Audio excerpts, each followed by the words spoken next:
Well, headed home. Amazing how the weather has changed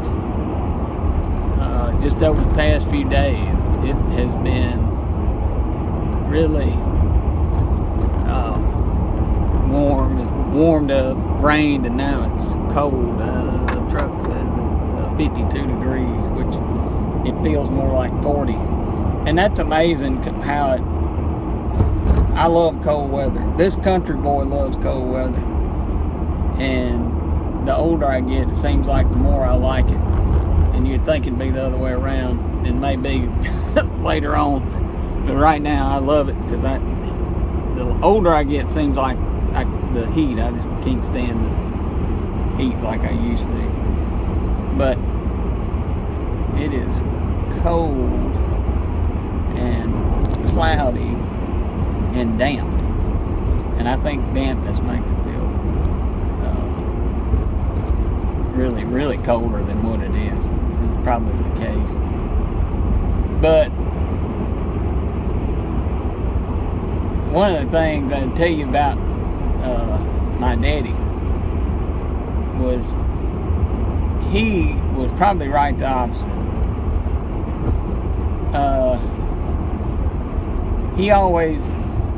He never want to be cold, and he always, wanted to stress the fact of everybody being warm. He wanted everybody wanted his family warm. Everybody wanted his house warm. And I remember that about him. He would he'd go bird hunting on a day like today, and it's not bird season yet, I don't think. It may be though, but because I don't quail hunt anymore, but that's a different day. There's no more quail to hunt. But anyway, he would go quail hunting on his way home from work sometimes, and he'd kill him some birds. And it almost always was a day like today, it seemed. But he'd go bird hunting, and he'd come home, he'd kill a few birds, and he'd come in, and we had a little gas heater by in the kitchen, and we'd have that thing running.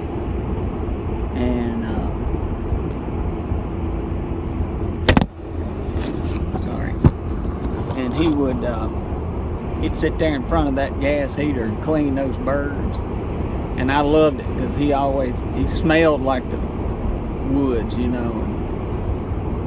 he'd get in there in front of that heater and clean them birds, and he'd put all the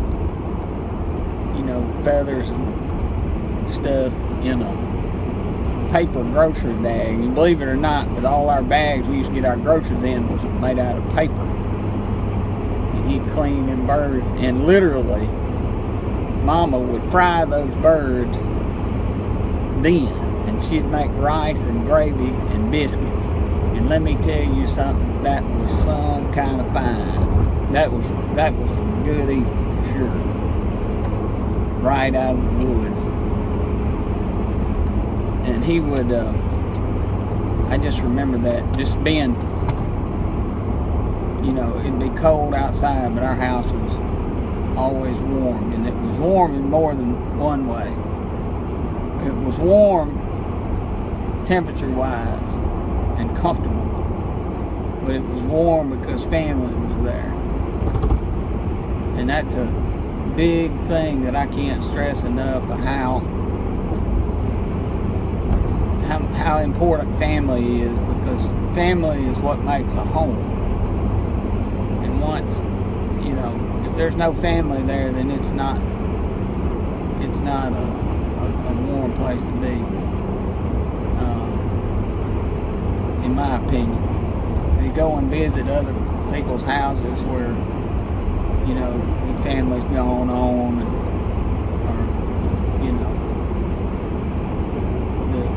I always think one of the one of a sadder thing is to go to somebody's house, you know, an elderly person's house, and there's no family there anymore, and it just seems like there's an emptiness there. I'll go into a little thing about my grandmother, and the only grandparent I ever knew was my daddy's mother, and I'm so glad, and I always say this, that I feel fortunate that I was able to meet her and be with her for quite some years. But of course, by the time I came along, my granddad, her husband, my granddaddy, died when he was like in his 60s. So he had been gone a long time, and which I think he died in 1962, I think. And anyway, so he had been gone, you know, good 10 years before I was born. And so she was a widow. And very few times I did spend a night over at her house. And she always stayed in the den. And you talking about having it warm in the house, she'd have it warm. She was elderly, you know. I guess your blood gets thin as you're elderly, and you need the house warmer as that goes on. But anyway, it was always strange because at night the house seemed so still, and if we ever spent the night with her, it was so odd to get up, and my sister can attest to this too. It was so odd to get up and go in the kitchen, you know, and especially to be at Mama's house, that's what we call her, Mama. To be at Mama's house at night was strange. It was just a different feeling, because even if we weren't spending the night, we were always there during the daytime, and to be there at night, it just had a totally different feel to it. Anyway, that's just a short story about my daddy and his love for just a few things. And one of them being a house that was warm, and his family. He took care of his family, and he loved his family. And I've said this before, I never think that he ever thought of anything about himself, or he was not a selfish person. I never knew him to be selfish. He always provided for his family, and he never thought, if he did, I never saw of him being selfish about anything. He was a giving person to his family. He loved them and protected them, and boy howdy, he was a good daddy. So that's just a memory that I remember about him, that I wanted to share. I'm headed home to my warm house, and I'm batching it tonight for a little bit, and I got a chicken breast and a JoJo, which is a tater log, and that's what I'm gonna eat for supper tonight.